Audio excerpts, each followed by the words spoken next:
Combien sommes-nous à vouloir évoluer dans notre vie sans vraiment se donner les moyens d'y arriver? Concrétiser des rêves qu'on remet toujours au lendemain. Pourtant, les jours passent et quand on prend conscience qu'on ne pourra plus rattraper ce temps, alors on comprend l'importance d'agir ici, tout de suite et maintenant. Je m'appelle Manal, je suis passionnée de voyage et de découverte et ce que j'aime par-dessus tout, c'est vivre des expériences qui donnent du sens à ma vie. Aujourd'hui, mon ambition est de partager avec vous des idées nouvelles pour plus de valeur dans votre vie. Moi-même, je cherche constamment à améliorer mon quotidien et je fais souvent de belles découvertes que je vais partager avec vous chaque semaine dans une ambiance décontractée et bienveillante. J'ai imaginé ce talk show comme un moment de divertissement qui vous apporte en même temps des conseils utiles pour upgrader votre vie. Ensemble, nous pouvons atteindre l'objectif ultime, devenir la meilleure version de nous-mêmes. Bienvenue dans le Manal Show.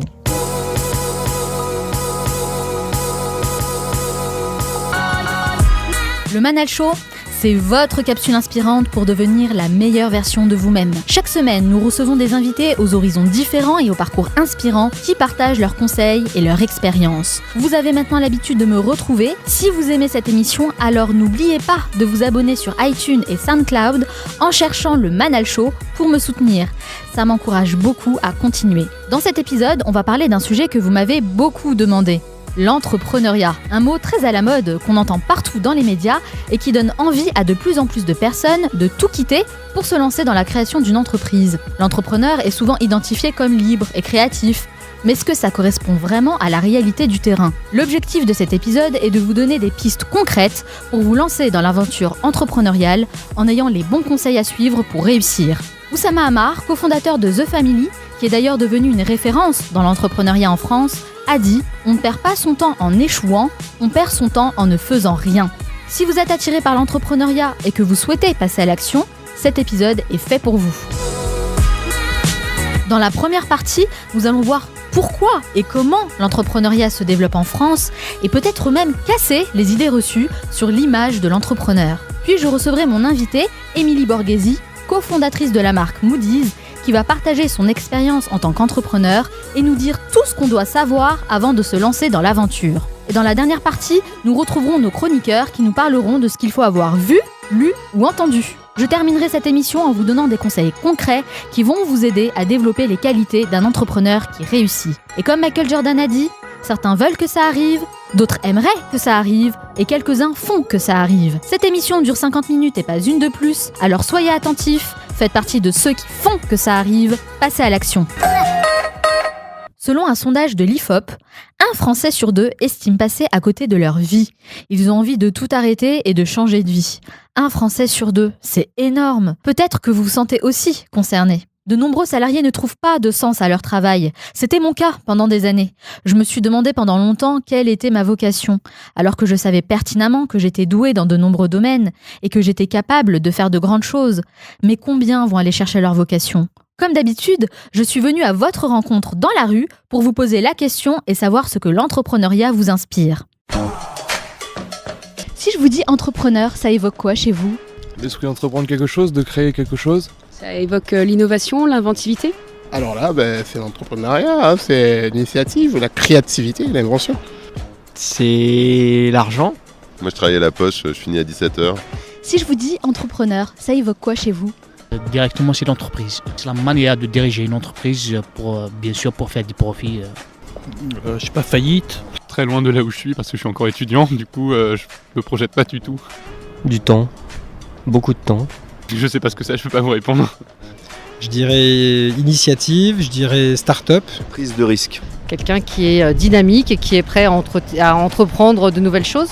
Alors moi, ça m'évoque à l'intérieur ou à l'extérieur de l'entreprise. En fait, je pense que les entrepreneurs, il y en a partout et qu'on en a de plus en plus besoin dans les murs. C'est prendre son destin en main. Donc être acteur de sa vie et pas la subir. Est-ce que ça vous plairait d'être votre propre patron ? Je compte devenir plus tard mon propre patron, ouais. Oui, beaucoup, mais c'est pas trop d'actualité. Pour le moment, n'ayant pas de moyens de le devenir, je pense pas. Et plus tard, oui, sans faute. Je pense que c'est un idéal à atteindre en quelque sorte. Oui, pourquoi pas. Si c'était possible, oui. Peut-être, mais j'aurais trop de responsabilités, du coup ça me ferait un peu flipper quand même. Et vous, ça vous plairait d'être votre propre patron ? Non, j'y laisserai trop de temps, je crois, justement, donc ça m'intéresse pas. Moi, c'est vrai que je préfère la sécurité d'être employé, en fait. Ah, pourquoi pas, ouais. Sur le principe. Quelle est la qualité principale pour devenir entrepreneur ? C'est la persévérance. Être fort, savoir prendre des décisions. Ouais, savoir prendre de bonnes décisions et savoir être sûr de soi, je pense. C'est surtout avoir l'esprit de créativité et d'invention, je pense. Il y a plusieurs qualités qu'on attribue à l'image de l'entrepreneur. On m'a souvent demandé si tout le monde peut devenir entrepreneur. Figurez-vous qu'il existe aujourd'hui des filières entrepreneuriat dans les écoles et universités pour former les jeunes étudiants à devenir des entrepreneurs. L'entrepreneuriat se développe de plus en plus en France, avec une inspiration très américaine, particulièrement venue de Californie, from San Francisco, où de nombreux entrepreneurs ont fait leur début dans la Silicon Valley. Dit comme ça, on imagine un geek vêtu d'un vieux t-shirt Gap, travaillant jour et nuit dans le garage de ses parents, sur un projet de ouf qui va révolutionner notre quotidien. Vous avez visualisé le bonhomme ? Eh bien, comme dirait Norman fait des vidéos, faux ! Aujourd'hui, l'entrepreneur a plusieurs visages. Un cadre quadragénaire reconverti, une mère de famille devenue mompreneur, un couple trentenaire qui a décidé de tout plaquer pour changer de vie, un étudiant encore en master. Autant de profils qui nous poussent à nous poser cette question. Mais finalement, c'est quoi un entrepreneur ? Est-ce que tout le monde peut devenir entrepreneur ? Laura va nous donner des éléments de réponse. Ça dure 3 minutes 30, c'est la story. Nos compatriotes veulent le changement. Aujourd'hui, on parle entrepreneuriat. C'est qui le patron ? Pendant longtemps, l'entrepreneur a été assimilé à une figure iconique, quelqu'un capable d'avoir de grandes idées, doté d'un mental de conquérant et prêt à tout risquer. Mais qu'en est-il aujourd'hui ? C'est une excellente question. Joseph Schumpeter, célèbre économiste, définit l'entrepreneur comme une personne qui veut et qui est capable de transformer une idée ou une invention en innovation réussie. Ça marche ! J'ai enfin réussi à inventer quelque chose qui marche !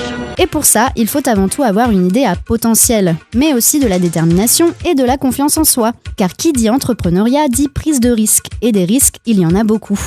Pertes, dettes, employés insatisfaits, concurrence, instabilité du marché, stress...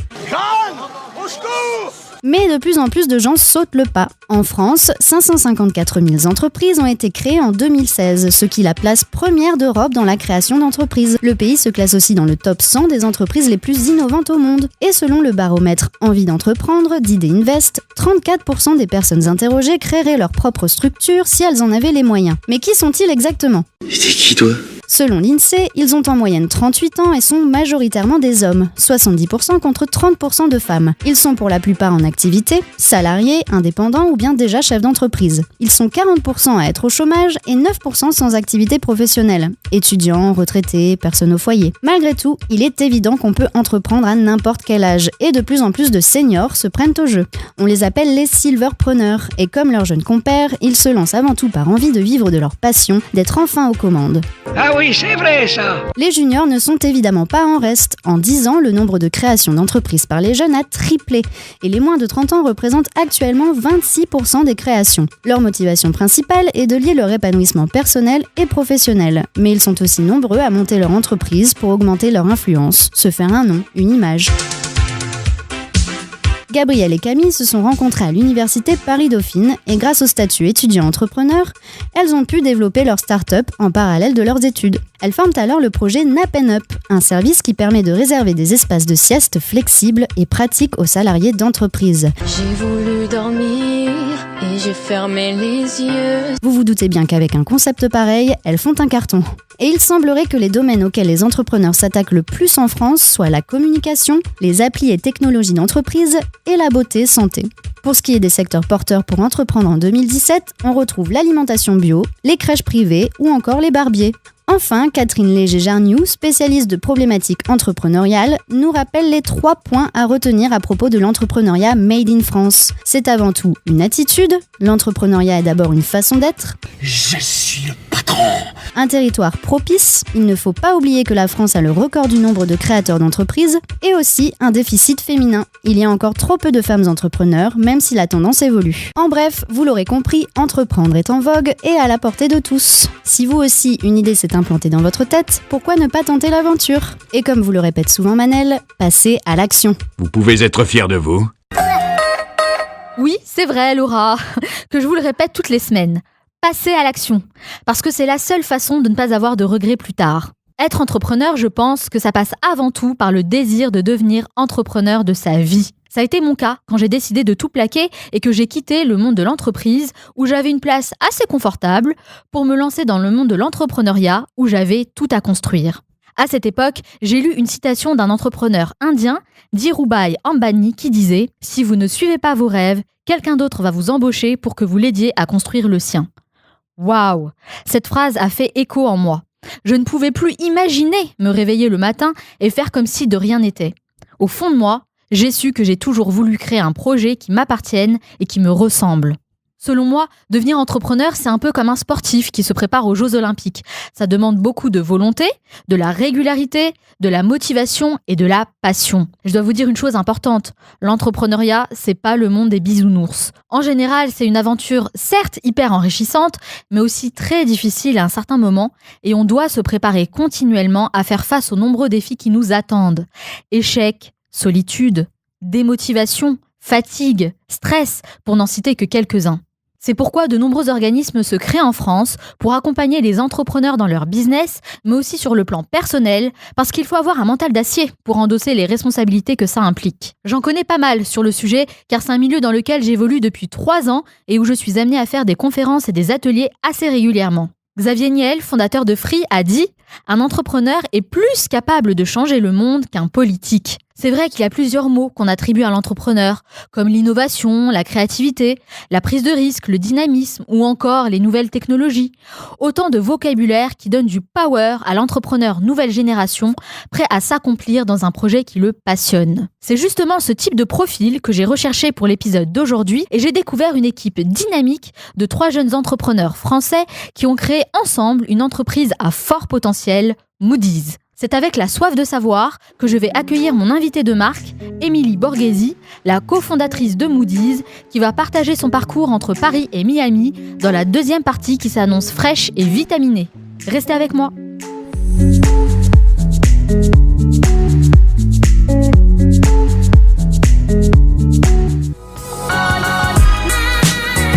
Vous écoutez le Manel Show, votre capsule inspirante pour devenir la meilleure version de vous-même. Aujourd'hui, nous parlons entrepreneuriat, une tendance qui attire de plus en plus de personnes en France et qui bouscule les modèles traditionnels des parcours professionnels. Dans cette seconde partie, je reçois Émilie Borghesi, qui est cofondatrice de la marque Moodyz. Puis nous serons rejoints par nos 2 chroniqueurs qui ont parlé de choses insolites, surprenantes et divertissantes. Ce sera dans la 3e partie. Enfin, je vous donnerai 5 conseils concrets pour vous aider à développer les qualités nécessaires qui feront de vous un entrepreneur qui réussit. On reprend donc avec mon invitée de marque, Émilie Borghesi. J'ai rencontré Émilie lors d'un événement dédié à l'entrepreneuriat à Paris et c'est là que j'ai découvert qu'elle était cofondatrice d'une marque à fort potentiel avec des valeurs qui m'inspirent beaucoup. Émilie commence son parcours par des études à la Novantia Business School de Paris. Une fois diplômée, elle devient responsable du développement et de la communication pour un cabinet d'avocats. Puis elle part faire un petit tour en Floride, à Miami, en tant que business developer pour Nutrition Services Research, une société d'importation et de distribution de produits de santé naturels. C'est de retour en France qu'elle s'associe avec 2 autres jeunes entrepreneurs, Thibaut et Rémi, pour créer la marque Moodyz. L'objectif, commercialiser des jus de fruits frais et sains, fabriqués en France, dans une optique de respect du corps et de l'esprit. Car oui, Émilie prône le healthy lifestyle et l'applique à tous ses projets. Jeune et talentueuse, elle se donne les moyens d'aller au bout de ses projets avec comme leitmotiv apporter de la qualité dans notre quotidien. Elle s'entoure d'une jeune chef et d'une nutritionniste et fait de Moodyz une marque à l'esthétisme soigné et surtout en accord avec les valeurs fortes de l'équipe, bienveillance, hédonisme, transparence et stimulation. Bonjour Émilie. Bonjour. Comment ça va ? Très bien, merci. Merci d'avoir accepté mon invitation. Merci à vous. Alors Émilie, pourquoi vous faites ce que vous faites aujourd'hui ? Alors, je fais ça parce que tout simplement, apporter du bien-être aux gens, c'est quelque chose qui m'a toujours été important. Je suis partie en Équateur il y a quelques années et en me baladant sur les marchés, en parlant avec les gens, je me suis aperçue qu'ils n'avaient pas du tout la même relation à la nature que nous, on a dans notre petit quotidien de Français. Du coup, je me suis dit que ça pouvait être intéressant de travailler là-dessus. Et en me baladant sur les marchés, justement, je rencontrais souvent des dames qui, en fonction de comment je me sentais, me prenaient des fruits et des légumes et me proposaient un jus. Je me suis dit, bah voilà, l'idée, elle est là, c'est sympa. On va faire des jus de fruits et légumes frais adaptés à l'humeur des gens. C'est venu comme ça, en fait, sur le marché Ouais. En Équateur. Exactement, C'est génial. venu comme ça. Et après, j'en ai parlé avec mon équipe de choc, avec qui j'ai fait tous mes projets en études et au-delà. Et on en a discuté longuement, on s'est lancé et on a créé Moody's. Comment vous avez fait pour en arriver là, en fait? Quelles sont vos formations, par exemple? Alors, pour formation, j'ai fait une école de commerce. La Novantia Business School à Paris, c'est ça? Ouais. Novantia Business School. J'ai fait 5 ans, donc j'ai fait un master spécialisé en entrepreneuriat, parce que l'entrepreneuriat a toujours été quelque chose qui me passionne. J'adore l'indépendance et j'ai beaucoup de volonté, donc j'ai plein de projets tout le temps. J'ai besoin d'être comblée. C'est drôle ce que vous dites, parce que c'est un master spécialisé en entrepreneuriat, et je le dis justement dans l'émission, aujourd'hui dans les écoles, eh bien, on a des sections comme ça qui nous forment à être entrepreneurs. Oui, c'est exactement ça. Ça vous a aidé justement cette étape-là? Ça m'a aidé. L'école de commerce en elle-même m'a aidé parce que j'étais pas très scolaire à la base et les cours ne sont pas du tout dispensés de la même manière que. Enfin, c'est pas de la même manière scolaire qu'on a l'habitude avant ça. Donc je me suis révélée. C'est un peu ça le terme. Et donc après ce parcours justement à la Novantia Business School, qu'est-ce que vous avez fait? Après ce parcours, déjà pendant ce parcours, j'ai fait de l'apprentissage. Ah, ok. Et l'apprentissage, pour moi, c'est essentiel. C'est essentiel parce que sans ça, je pense que j'aurais même pas pu me lancer tout de suite dans l'entrepreneuriat. J'aurais pas eu le bagage suffisant pour le faire. En fait, l'apprentissage, c'est avoir une partie de sa scolarité en entreprise. C'est ça. En fait, j'ai fait beaucoup de stages à l'étranger, en France. J'ai fait énormément de stages. Mais en plus de ça, pendant 3 ans, j'ai travaillé en tant qu'apprenti. Donc, j'apprenais au quotidien au sein d'une entreprise qui existe déjà, qui a déjà des fondamentaux, à évoluer avec des gens, à travailler en équipe, à se dépasser parce que ça restait quand même, c'était un cabinet d'avocats, mais un jeune cabinet d'avocats qui maintenant tourne bien. Moi, je dirais pas que c'est grâce à moi, mais un petit peu, pourquoi pas? Non, pourquoi pas? On leur passe un grand bonjour. Voilà. Non, mais c'était très sympa. Et c'était en plus de ça une expérience un peu particulière parce que travailler dans un cabinet d'avocats quand on fait une école de commerce, c'est quand même pas commun. Ouais.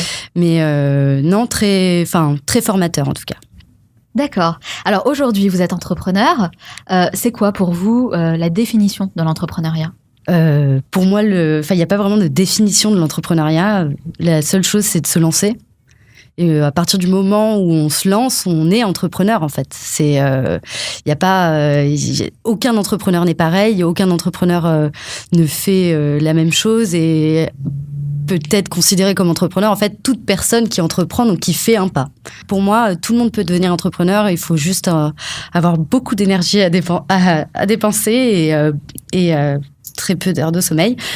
Mais oui, non, en fait, tout le monde pourrait devenir entrepreneur, il faut juste en avoir envie. Mais justement, cette envie, elle se développe de plus en plus en France.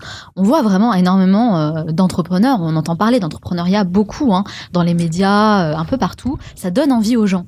Comment vous expliquez ça? Pourquoi ça se développe autant en France? Je pense que justement, les gens ont envie d'être heureux en se levant le matin, d'être heureux en allant travailler, d'avoir plus de responsabilités. Et ça vient aussi avec cette nouvelle génération qui est la génération Y, Z, enfin, on l'appelle comme vous voulez. Ça vient aussi avec cette nouvelle génération qui a besoin de zapper au quotidien, de faire plein de choses tout le temps. On se pose pas plus les mêmes questions qu'avant, en fait. On a envie de donner un vrai sens à sa vie, j'ai l'impression. Et c'est vrai qu'on casse un peu les codes.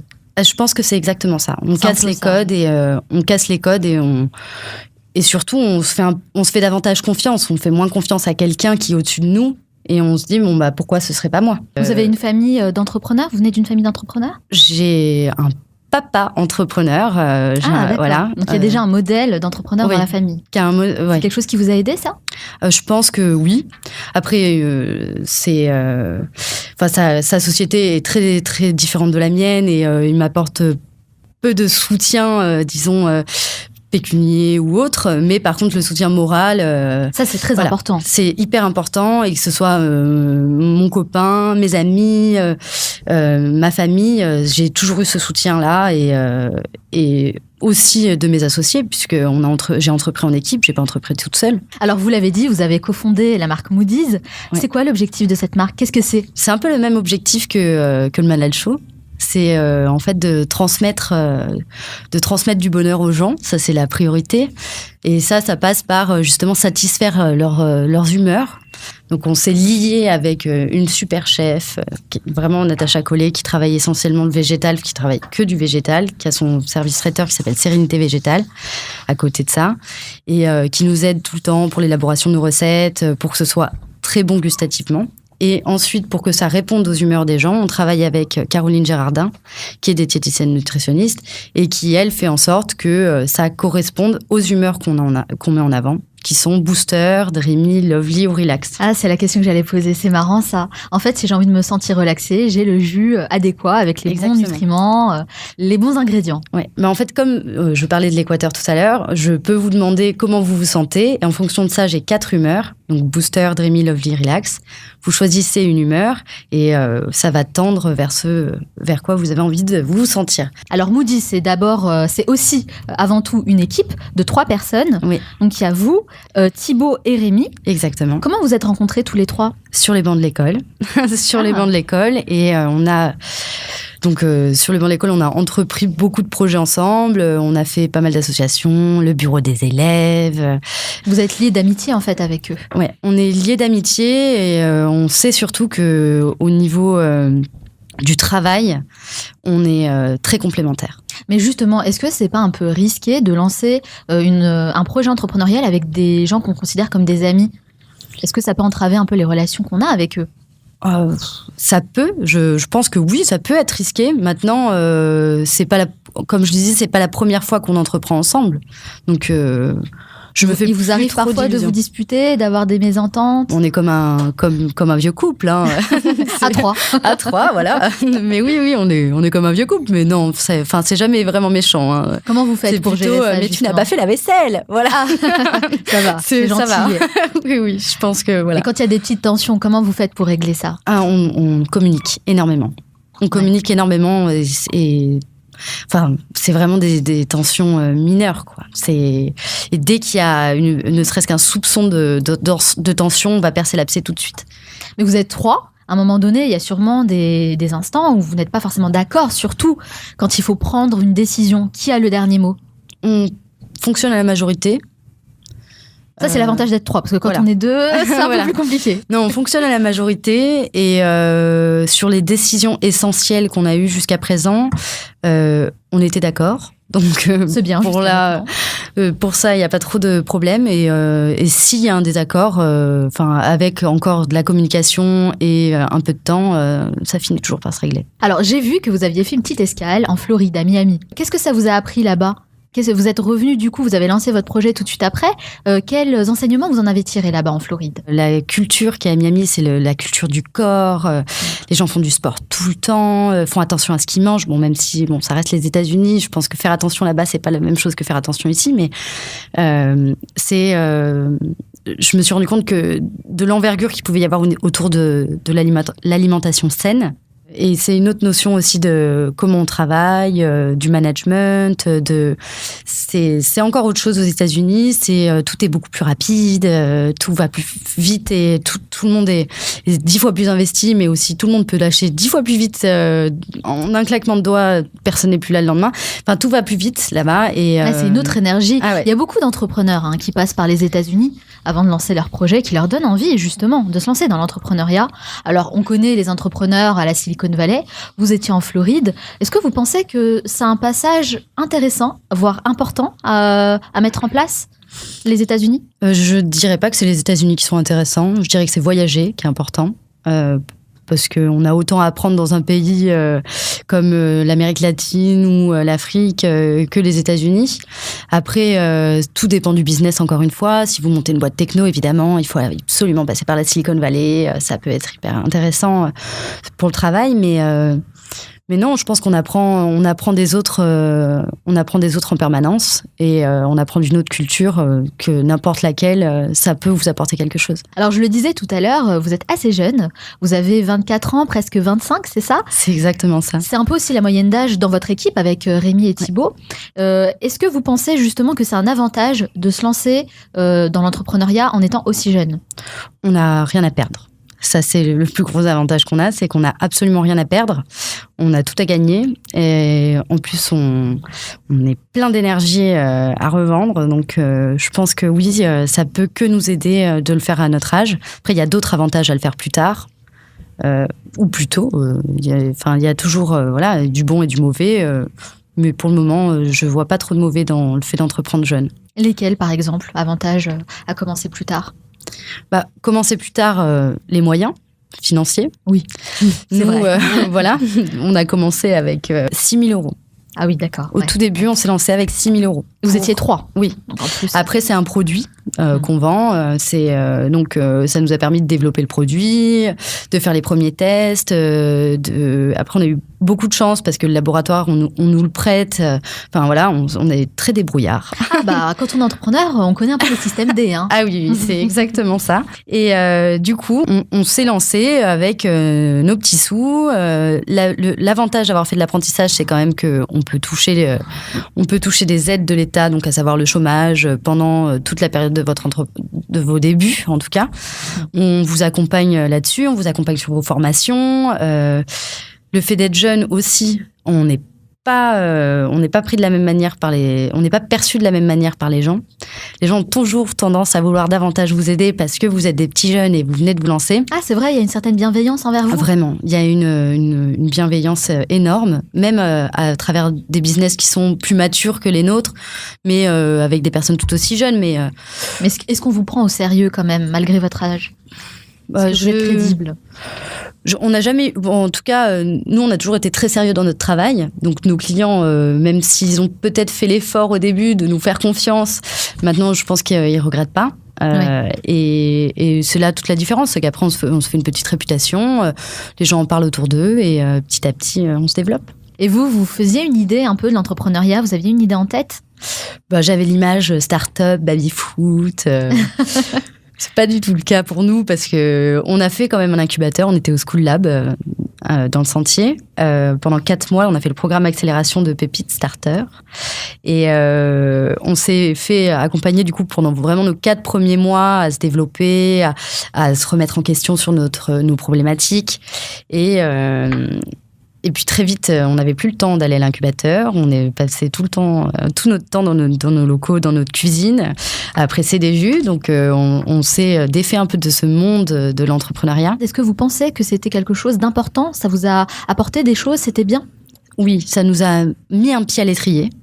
Vraiment, ça nous a mis un pied à l'étrier, ça nous a remis en question sur énormément de choses, parce que se lancer comme ça, quand on a nos petites idées, sans se confronter vraiment, sans s'être confronté au marché, c'est toujours important d'être capable de se remettre en question, de reposer les bases à plat et de repartir du bon pied.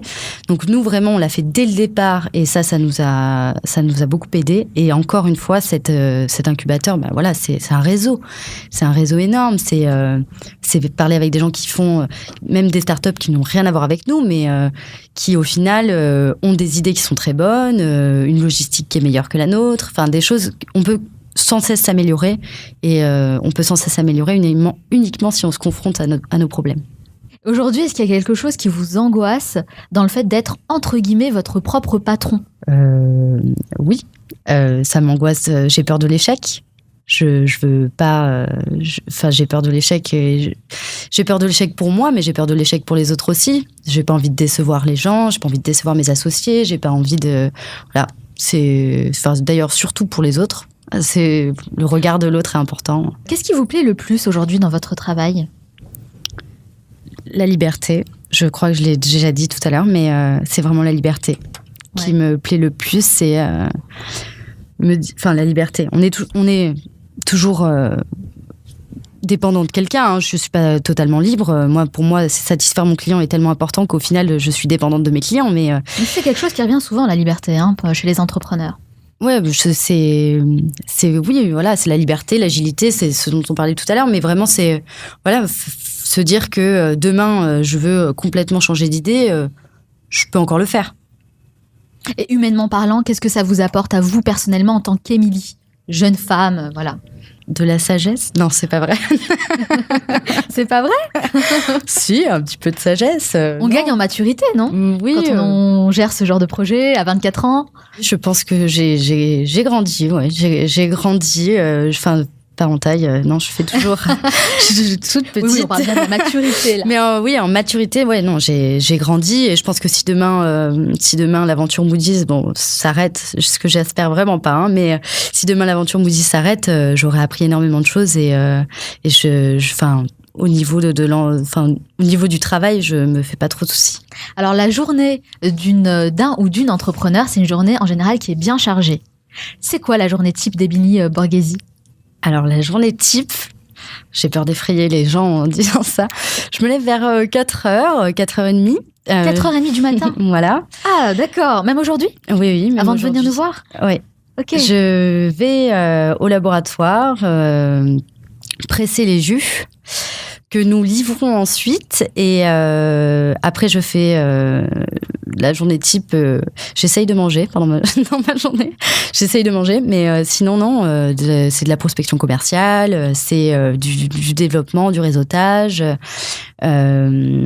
C'est des nouvelles idées à apporter, comment améliorer notre produit, quels sont les projets qu'on a envie de donner demain. Donc, par exemple, la boutique, c'est vérifier les travaux, c'est une journée bien complète avec bien remplie. Hein. Mais là, vous êtes focus travail. Vous travaillez tout le temps, tous les jours? Sauf le dimanche, où c'est vraiment la coupure de la journée, de la semaine, du coup, qui ressemble un peu à une grande journée cette semaine. Mais oui, c'est la grande coupure, c'est le dimanche. Ça demande beaucoup de temps, d'investissement, d'énergie. Est-ce que vous prenez toujours autant de plaisir à vous réveiller le matin et à travailler pour votre marque? Sachant que c'est pour Moody's, oui, je prends toujours autant de plaisir. Après, mon réveil n'est pas très agréable, mais comme je pense énormément de gens, mais ça me fait plaisir de me dire, voilà, je vais faire du bien à quelqu'un et je sais que les jus sont appréciés. Donc, à partir du moment où j'ai livré, les gens sont satisfaits, sont heureux. Il y a toujours la passion du début. Ouais, exactement. Et aujourd'hui, vous arrivez à vivre de Moody's? Vous versez un salaire? Non, je me verse pas encore de salaire. Thibaut non plus, Rémi non plus. On se verse pas encore de salaire parce que on préfère verser un salaire à des personnes qui vont nous aider dans cette... Comme la nutritionniste, c'est ça? Alors, la chef et la diététicienne nutritionniste, c'est des passionnés. C'est vraiment des passionnés de food et de végétal, d'alimentation saine. Et elles on ne les paye pas, c'est du soutien. Donc voilà, mais sinon, non, après pour le... Mais au quotidien, il faut quand même payer le quotidien, loyer, oui, c'est ça, il faut payer le loyer, il faut payer les factures, il faut surtout garder de la trésor. C'est encore autre chose. Mais non, on préfère, payer des livreurs, embaucher quelqu'un pour nous aider dans le développement de la boutique, dans la gestion de la boutique. Donc voilà, nous on se paiera uniquement quand on n'aura plus le choix, mais pour le moment ça va. Vous avez quand même des rentrées d'argent, des allocations chômage par exemple? Oui, on a le chômage puisqu'on a tous fait apprentissage. Et ça c'est pour ça que je disais entreprendre jeune c'est top, mais surtout quand on a fait apprentissage, parce que vraiment ça nous permet pendant 2 ans quand même de se dire on peut tout essayer, tout tenter, on prend pas trop de risques. Et dans vos journées bien chargées, est-ce que vous avez mis en place des rituels qui vous aident justement à être performante? Non, j'ai pas encore les top rituels d'un super entrepreneur. Peut-être que je m'en ferai petit à petit, mais pour le moment, j'ai pas trop le temps non plus d'avoir des rituels. Et par exemple, le fait de se lever tôt le matin, c'est un rituel, ça? Oui, c'est un rituel, mais si je pouvais ne pas le faire, je le ferais. D'accord, donc en fait, c'est pas vraiment voulu.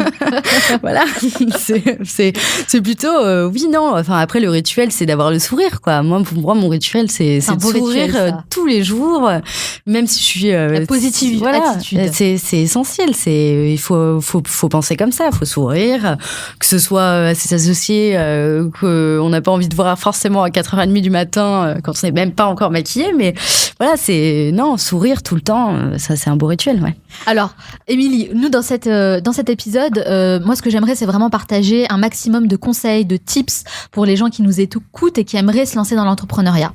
C'est vraiment l'objectif de cette émission. Donc selon vous, avec votre expérience, quelles sont les 3 qualités essentielles qu'on doit avoir pour être un entrepreneur qui réussit ? Alors, il faut avoir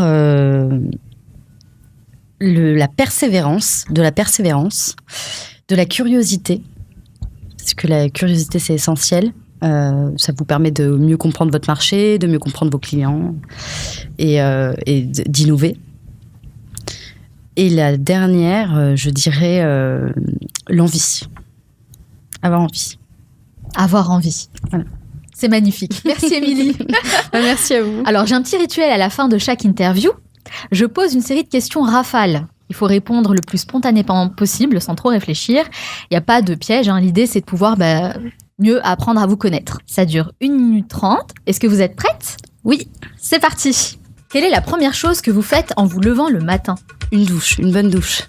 Quel est le dernier livre que vous avez lu ?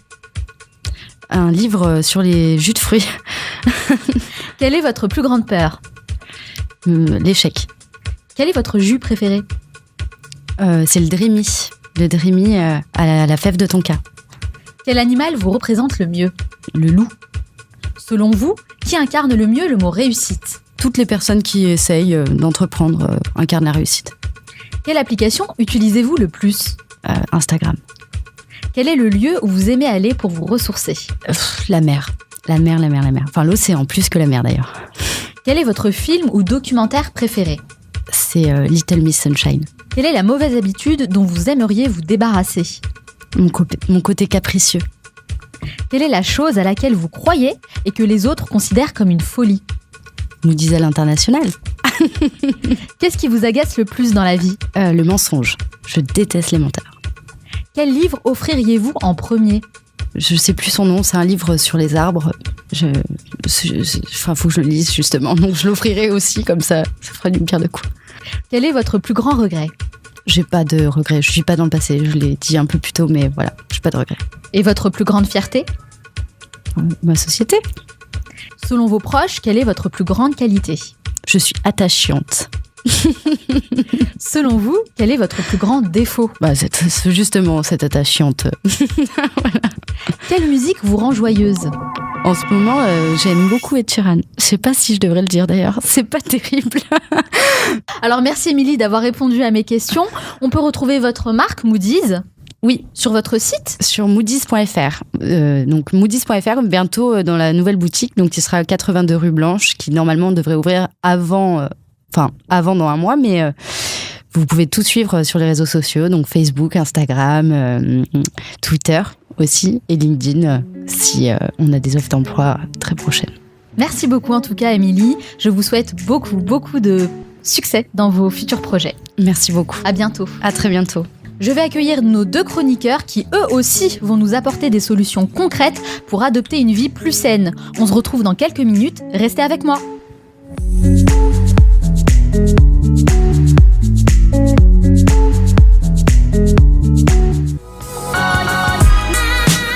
Vous écoutez le Manel Show, votre capsule inspirante pour devenir la meilleure version de vous-même. À la fin de cette émission, je vous donnerai des conseils concrets pour développer les qualités essentielles d'un entrepreneur qui réussit. Mais avant ça, on retrouve nos 2 chroniqueurs, Juliette et Sofiane, qui vont nous aider à apporter plus de qualité dans nos vies. On va commencer par Sofiane cette fois-ci, pour changer. Salut Sofiane. Salut Manel, enfin de la galanterie. Alors toi, tu es notre dénicheur de tendances et cette semaine, tu vas essayer de nous mettre au sport, c'est ça ? Eh oui, de la salle de sport aux ceintures amaigrissantes, en passant par 5 fruits et légumes par jour, vous avez pourtant tout essayé pour vous muscler ou maigrir en cette période pré-hivernale. Eh bien moi, j'ai une solution pour vous aujourd'hui, 100% digitale, elle s'appelle FizzUp. Ah, qu'est-ce que c'est FizzUp ? C'est une application de coaching sportif avec des programmes sur mesure en vidéo d'une 20aine de minutes. Faut dire qu'en ce moment, l'application cartonne. Elle est dans le top 10 français des applications forme et santé. Elle revendique 1 million d'utilisateurs et c'est 1000 personnes inscrites par jour. Ouais, ça a l'air bien beau tout ça, mais comment ça marche ? En fait, on s'inscrit par mail ou bien par le compte Facebook et ensuite on débute une séance d'évaluation afin d'estimer sa force et son endurance sur 4 zones du corps, donc le torse, les jambes, les bras et le dos. Ensuite, un coach propose un programme de 6 entraînements répondant à vos objectifs selon un intervalle de temps régulier. Et puis, chaque séance est une vidéo animée. Un coach nous montre chaque exercice et un chronomètre s'affiche quand on est prêt à le faire. Et qui se cache derrière FizzUp ? Et en fait, il s'appelle Julien Lavaux, c'est un ancien hockeyeur de haut niveau qui voulait se remettre au sport après avoir arrêté la compétition. En fait, il n'avait pas trouvé ce qu'il recherchait en salle et dans les autres applis. Du coup, il a décidé en 2011 de concevoir sa propre application. Et aujourd'hui, l'équipe FizzUp est composée d'une équipe de 12 personnes. C'est 100% made in France, donc #Cocorico, basé à Colmar en Alsace. Bah en fait, Sofiane, moi je connais plein d'applis de sport. C'est quoi la différence entre FizzUp et une autre appli ? Eh ben, c'est loin des guides sportifs que tu as l'habitude d'utiliser. L'originalité de FizzUp, en fait, repose sur le fait d'avoir exporté le coaching online sur différents supports, le smartphone, la tablette ou même la télévision. L'interface est vraiment agréable à utiliser par rapport aux autres applications parce que, par exemple, tu peux synchroniser l'application avec Facebook pour échanger avec tes amis et te motiver. On peut également faire une séance de sport à n'importe quelle heure et n'importe où. Et en plus de cela, tu as des séances d'évaluation régulières qui permettent de connaître ta progression et de réajuster tes futures séances selon ton niveau. C'est vraiment fait pour les personnes qui veulent se mettre au sport et qui n'ont vraiment pas le temps ni l'envie de s'inscrire dans une salle de gym et d'y aller tous les jours. Bon, un peu mon cas. J'avoue, ça me donne un peu envie là. Je crois que je vais me remettre au sport. Je fais comment pour télécharger l'appli ? Eh ben, tu la télécharges gratuitement sur iOS ou Android. Donc j'imagine que pour toi c'est iOS. iOS, of course. Voilà, disponible en France, en Belgique, en Suisse, au Canada et en Nouvelle-Zélande. Donc si tu voyages au mois de décembre en Nouvelle-Zélande, tu seras servi. Et l'application propose une option qui s'appelle FizzUp Pro, moyennant 19 €, qui permet en fait d'avoir des services personnalisés, comme par exemple un guide nutritionnel pour adapter ton régime alimentaire selon ton programme sportif. Et pour l'avoir testé pendant plusieurs semaines sur les bras parce que les jambes je suis blessé, on vous la recommande vraiment. Et du coup, on vous mettra toutes les informations pour pouvoir l'utiliser comme il faut sur le site du Manel Show. Bah, j'espère que ça va vous aider à vous remettre au sport. Allez, on vous encourage. Allez, fin de séance, on fait tous se bouger un petit peu couché. là. Exactement. Merci Sofiane. Je t'en prie. Salut Juliette. Salut. Comment ça va ? Ça va très bien. Alors toi Juliette, toutes les semaines, tu choisis de nous parler de vidéos qui t'ont marqué et qui vont nous surprendre. De quoi tu vas nous parler aujourd'hui ? Êtes-vous heureux au travail ? Ah, telle est la question. Ça commence bien. Vous sentez-vous productif et créatif ? Si la réponse n'est pas un oui affirmé, alors cette chronique est faite pour vous. Par exemple, Manal, est-ce que tu sais à quel moment de la journée tu as tes meilleures idées ? C'est une excellente question. À quel moment ? En réalité, ça dépend. Je pense que ça dépend de mon environnement et des personnes avec qui je suis. Eh ben, les réponses courantes sont généralement sous la douche, en faisant un jogging, en cuisinant. C'est quand même assez rare de tomber sur une personne qui se sent le plus créatif quand il est derrière son bureau. Eh bien, grâce à la vidéo du Simple Show Foundation, je vais vous expliquer pourquoi on ne se sent pas créatif quand on est au travail. Donc, comme tu l'as dit, l'environnement de travail aujourd'hui n'est pas des plus propices pour avoir des idées révolutionnaires. Le stress, la pression des supérieurs, les deadlines sont un dangereux cocktail. Vous vous souvenez sûrement des périodes d'examen à la fac ou au lycée, comme il était dur d'être obligé de se concentrer pendant 3 heures sur une dissertation. Eh bien, c'est exactement pareil au travail. On arrive plus souvent au point mort quand on est forcé à se concentrer. On fait comment alors ? Parce qu'il faut bien quand même qu'on arrive à faire son travail. L'environnement de travail, c'est certes important, mais ce n'est pas tout, parce que comme Steve Jobs, on peut avoir des idées de génie en travaillant dans son garage. Ce qui est fondamental, par contre, c'est d'une part la relation qu'on a avec son propre travail. Qu'est-ce qui nous motive ? Est-ce que c'est l'argent ? Est-ce que c'est la sécurité d'un emploi ? D'autre part, c'est la relation qu'on entretient avec ses collègues. L'entrepreneur dans son garage va travailler avec des personnes qui sont mues par un but commun, faire prospérer la start-up. Eh bien, la première clé pour la créativité, c'est la communication qui conduit à de la confiance, confiance et donc à de l'honnêteté. Quand on a confiance en ses collègues, ils vont donner un avis sincère sur les idées et faire avancer les choses pour trouver des solutions plus créatives. Il faut aussi s'autoriser des moments pour ne pas se concentrer, car ça permet d'élargir ses horizons et de prendre en compte d'autres perspectives. Et enfin, comme je l'ai dit plus tôt, avoir un but commun avec ses collègues change sacrément la donne. Mais concrètement, qu'est-ce que je peux faire pour améliorer la qualité de mes relations et justement être un peu plus créatif ? Alors un conseil un peu général, gardez avec vous un carnet de notes. Comme je vous l'ai dit, on a souvent des idées qui nous viennent quand on fait du sport, la cuisine ou autre. Alors prenez quelques secondes pour noter votre idée. Vous pouvez aussi utiliser les applications de votre smartphone comme Evernote. Ça vous évitera tout simplement de les oublier. Autre conseil, téléchargez l'application Our Company qui permet d'évaluer son niveau de satisfaction au travail. Comme on donnerait une note à son chauffeur Uber, et c'est la même chose mais avec son travail. Je vous donne quelques exemples. En arrivant au bureau ou à l'usine, vous pouvez noter votre degré d'énergie. Vous choisissez alors entre une pile à plat ou une pile pleine si vous avez de l'énergie à revendre. Pareil pour votre degré de stress. Là, vous choisissez entre un émoticône qui fait la tronche ou un qui sourit. Ça prend moins d'1 minute et c'est évidemment anonyme.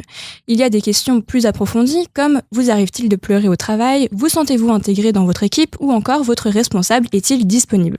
On peut ainsi comparer son indice de bien-être avec ceux de nos collègues, ce qui fait souvent prendre conscience de certaines réalités.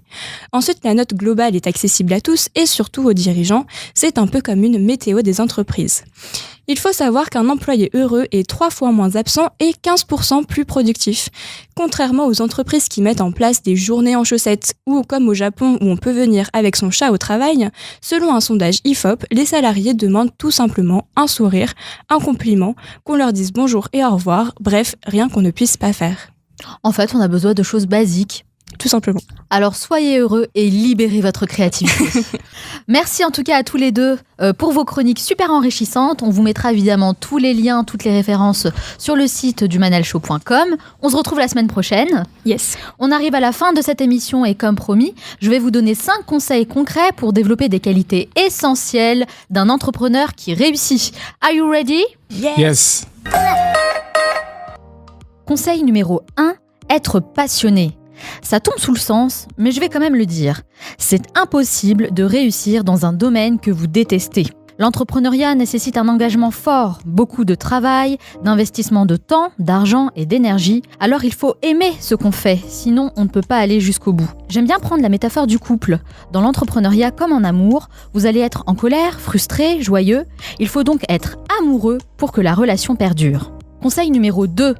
Vous devez travailler pour avoir le meilleur produit ou le meilleur service. C'est votre priorité. C'est sur la qualité que vous devez passer le plus de temps parce que c'est sur ça que vous serez jugé. Je vous encourage à vous former, à apprendre pour devenir expert dans votre domaine. Soyez attentif et à l'écoute de votre public pour améliorer vos produits ou services. Mettez l'expérience client au cœur de votre business. Vous devez prendre des mesures extraordinaires pour rendre vos utilisateurs heureux. Ils doivent sentir que le fait de s'engager avec vous soit la meilleure chose qu'ils aient fait.